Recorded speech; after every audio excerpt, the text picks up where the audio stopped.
So, Charles Spencer just walked into Clarence's house beside Prince William, carrying a brown envelope from 1998, and Camilla apparently recognized exactly what that date meant before anyone even explained why they were there. That's where this whole thing starts to feel less like royal gossip and more like a family reckoning that's been sitting in a drawer for almost 30 years, because the story isn't really about an affair or divorce or any of the stuff people have argued about since the 90s. It's about a 15-year-old kid who met his father's girlfriend less than a year after his mother died, and whether that private moment got turned into something useful for people who never asked his permission. Before we get into the details, if you're into royal stories that actually dig into the contradictions instead of just repeating palace statements, hit subscribe to my channel. It helps more than you'd think. So, here's what's strange. The envelope itself looked completely ordinary: worn corners, faded brown paper, the kind of thing that could have been sitting in a retired journalist's filing cabinet for decades.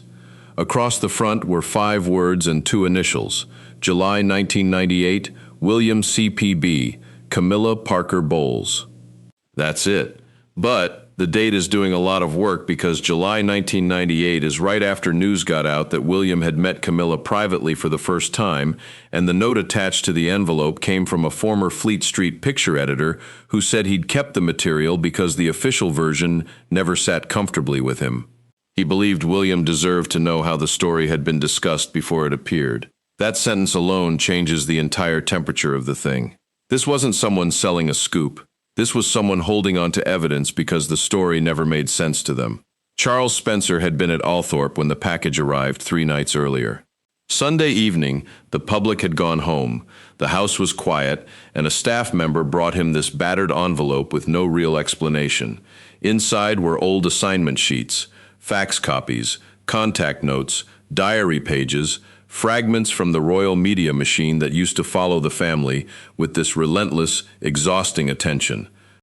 At first, most of it looked routine: dates, names, numbers, possible photographs, archive references, but then he found one page that stopped him.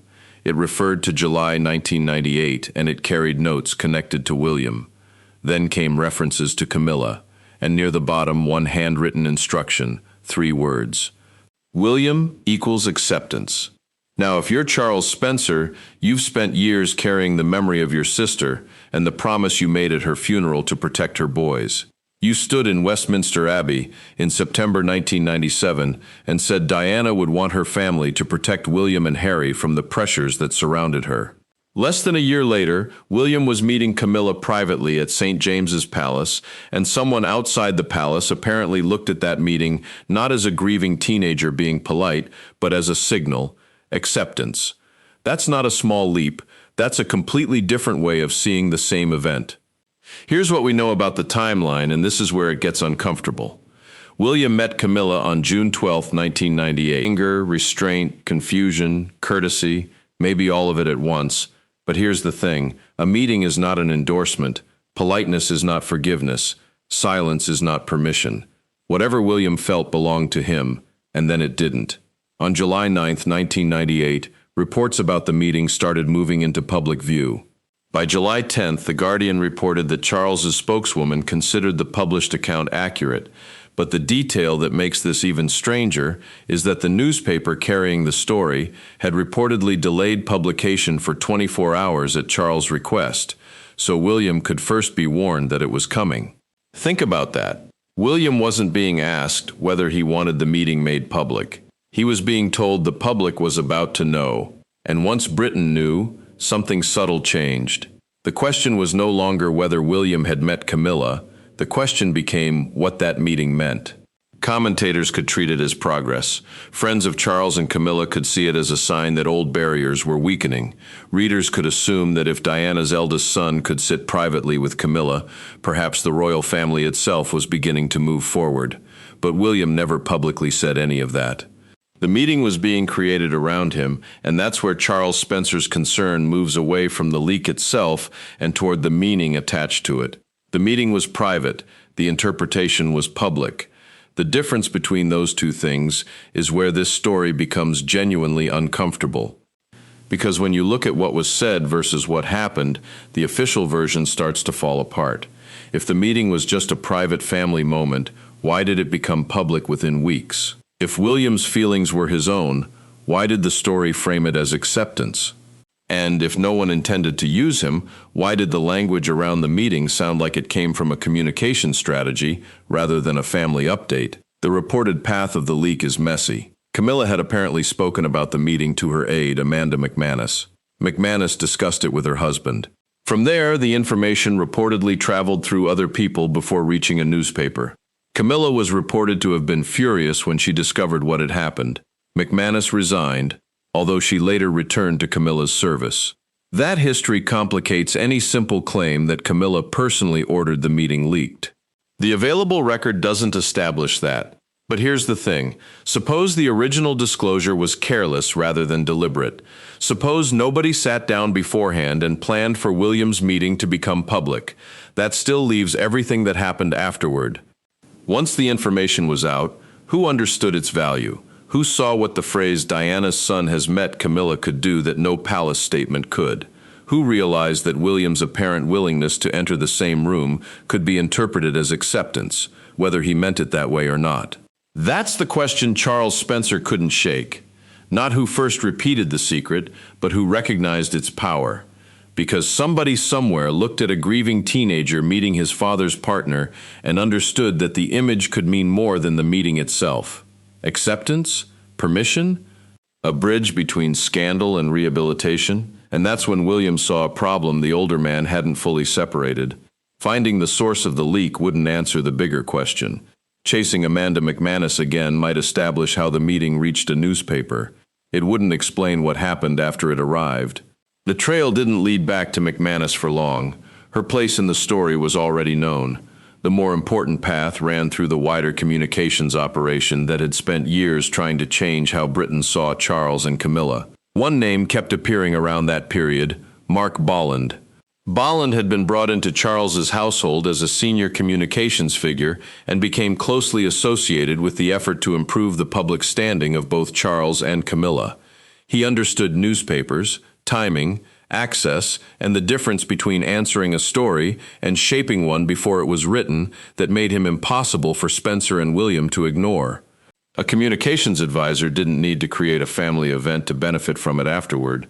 A private moment could happen naturally, leak accidentally, and still become powerful once somebody recognized the story it told to a watching public. That distinction opened another door. On January 28, 1999, only months after William's private meeting with Camilla became public, Charles and Camilla walked out of the Ritz in London together after a birthday celebration for Camilla's sister. It was close to midnight. Around 200 photographers were waiting. They were not there by accident. The appearance became known as Operation Ritz, and Bollard was widely credited with helping organize the moment so that the couple's first major public appearance together would be seen, photographed, and carried around the world. That day changed the rhythm of the old papers. June 1998, William meets Camilla privately. July 1998, the public learns about it. January 1999, Charles and Camilla step into the cameras together. 3 moments, 7 months, one uncomfortable question. Were they connected? The surviving public record doesn't prove that William's meeting was planned as the first stage of Operation Ritz. It doesn't prove that Camilla ordered his name to be used, but the sequence gave Spencer something he hadn't possessed the night before. Context. If William's apparent acceptance had already softened one of the hardest emotional barriers around Camilla, then the value of that story was obvious. Charles could ask the country to move on. Palace advisors could describe Camilla as loyal, patient, misunderstood. But William represented something none of them could manufacture: Diana's son. If he appeared prepared to move forward, the country might eventually believe it could do the same. Then another old episode complicated the picture. Years later, Bolland publicly discussed his role in giving the news of the world information connected to Harry's earlier visit to a rehabilitation center after the newspaper had material concerning the young prince's drinking and drug use. Bolland later acknowledged that the final presentation went further than he felt was justified, and said he was embarrassed by the way it had been handled. Different prince, different circumstances, different story. but Spencer couldn't ignore the pattern that question created. What happened when private information involving Diana's sons became useful to a larger media strategy? There was still no neat answer. That was precisely why William kept digging. He wasn't interested in building a case from coincidence. He wanted to understand the culture around those decisions, who made the calls, who chose the timing, who decided that one private royal detail could become a public message, and most importantly, where did Camilla fit inside that machinery? That was the real meaning of her past coming back, not the affair, not another retelling of Diana's marriage. The machinery, the years when Camilla's image had to be rebuilt piece by piece, appearance by appearance, headline by headline, until the woman once treated as unacceptable could stand beside Charles openly and eventually enter Westminster Abbey as queen. William's question now cut through all of that history. How much of that transformation had involved stories about Diana's sons? The answer couldn't be found in one newspaper clipping. It required someone who had lived through the other side of it. So, the investigation changed again. No more examining old pages in isolation. No more guessing what people meant from notes written nearly 30 years earlier. William and Charles Spencer decided the next conversation had to happen face to face. On August 12th, at 4:35 in the afternoon, they arrived at Clarence house. William was carrying the same brown envelope. Spencer walked beside him. That alone changed the meaning of the visit. Camilla had seen William many times. She had known Charles Spencer for decades. But seeing Diana's brother and Diana's eldest son arrive together carrying material from 1998 made this something else entirely. There was no press line outside, no photographers waiting, no palace announcement. Inside, Camilla looked toward William, then toward Spencer, and finally down at the envelope in William's hand. The faded date was visible, 1998. Her attention fixed on it, and before anyone could explain why they had come, she already knew which part of the past had just entered the room. Camilla didn't ask why Charles Spencer was there. Her eyes stayed on the envelope. William placed it on the table between them and remained standing for a moment. Spencer took the chair beside him. The room was formal, quiet, almost painfully ordinary for a conversation, carrying nearly 3 decades of history. No raised voices, no dramatic entrance, just 3 people, one brown envelope, and a date Camilla recognized immediately. William opened it, June 1998. Camilla looked at him. What about it? The question sounded simple, but William wasn't there to discuss whether the meeting had happened. Everyone in that room knew it had. He was there because the meaning attached to that meeting had followed him far beyond St. James's Palace. Camilla moved first to the point she knew best. She reminded William that she had never accepted the claim that she deliberately leaked details of their first meeting. That argument had followed the episode for years. Accounts surrounding Amanda McManus had complicated the story, and Camilla had long been described as furious at the information escaped. William didn't challenge that. That wasn't his question. He looked at her and made the distinction clear. He wasn't asking who leaked it. He wanted to know what happened after it leaked. The room changed because that question reached past the original disclosure and into something harder to explain. Once Britain knew that Diana's 15-year-old son had met Camilla privately, the story could be given a meaning William himself had never supplied. Spencer reached into the envelope and placed the old newsroom sheet on the table.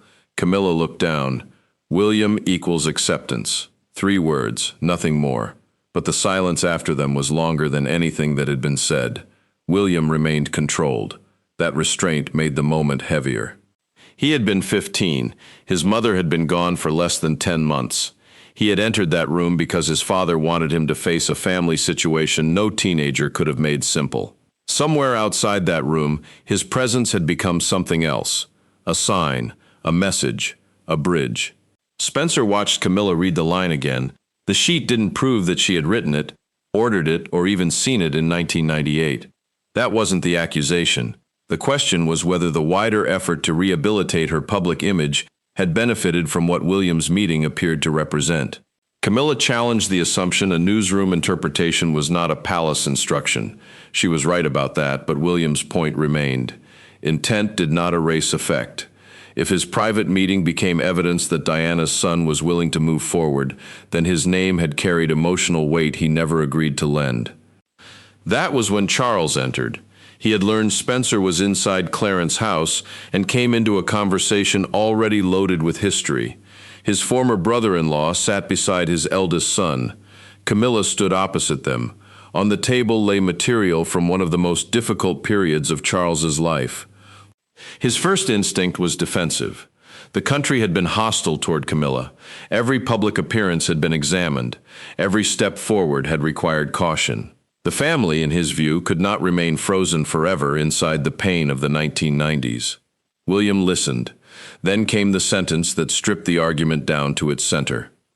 If Charles needed the country to move forward, he should have done it with his own name, not William's. Charles answered that nobody had intended to exploit him. William didn't raise his voice. Intent, he said, didn't change what the story had done. That was when Spencer brought Diana back into the room. September 6, 1997, Westminster Abbey. He reminded Charles of the promise made publicly over Diana's coffin. The promise that her family would help protect William and Harry from the pressures that had surrounded their mother. 9 months later, William's private emotions had become valuable to adults. Charles said nothing. For Spencer, that silence mattered. For William, the confrontation had reached the question that had been building since Althorpe. Not who first spoke, not who first printed the story, but whether a grieving boy's attempt to manage an impossible family moment had been turned into permission for a larger public transformation. Then Spencer remembered something. There had been another sheet in the envelope. He had left it behind at first because he didn't understand its importance. Now he did, and this one carried a different date. January 28, 1999. It was the date Charles and Camilla had stepped from the Ritz before waiting photographers. William looked at Spencer. Spencer didn't turn the page over. Not yet, because whatever was written on the other side had changed the meaning of everything they thought they understood. Spencer finally turned the page over. At the top was a date William already knew, January 28, 1999. Below it, one word, Ritz. There were brief notes about media positions, archive photographs, Charles, Camilla, and the movement of photographers outside the hotel. None of that surprised William. Operation Ritz had long been remembered as the carefully managed public appearance that showed Charles and Camilla leaving the Ritz together before a wall of cameras. Then William noticed the handwriting in the corner. 2 words, Phase 2.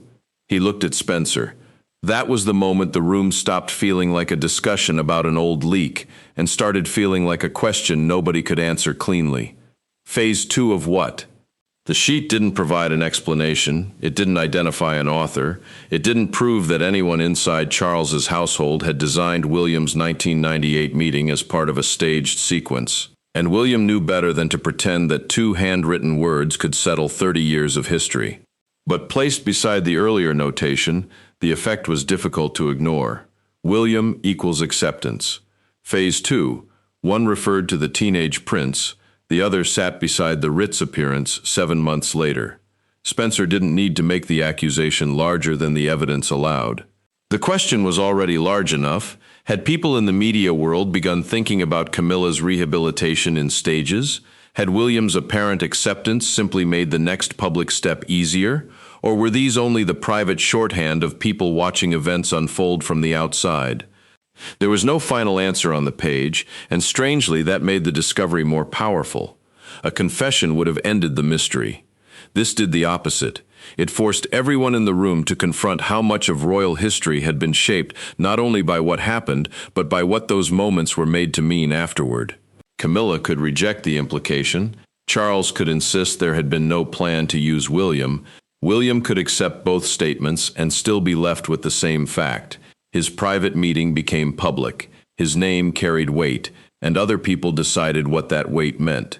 That was where Charles Spencer's idea, Diana, finally changed. It was no longer about humiliating Camilla. It wasn't about reopening every argument from the 1990s.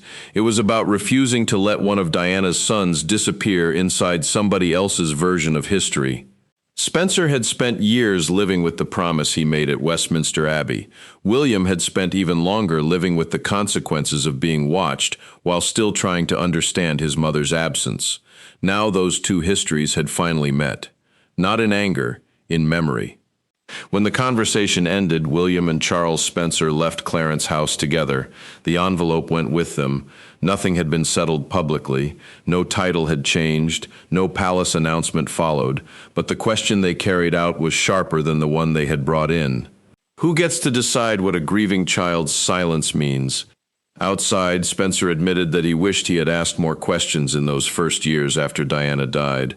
William didn't blame him. Spencer couldn't have known every conversation taking place around the family. He couldn't have controlled every headline, but he could still remember why the promise mattered. Diana deserved to be remembered accurately. So did her sons. And honestly, that's the part that lingers. Not the drama of the confrontation, not the old affair, not even the envelope itself. It's the fact that a 15-year-old's private attempt to navigate an impossible family moment became public currency before he was old enough to understand what that currency was worth. And once that happened, the meaning wasn't his anymore. It belonged to whoever could use it best. That's the part that should make everyone uncomfortable, because if that could happen to Diana's son, in full view of the world with all the protections royalty supposedly provides, then it could happen to anyone. And the people who benefit will always be the ones who knew how to write the story before the rest of us even knew it was being told.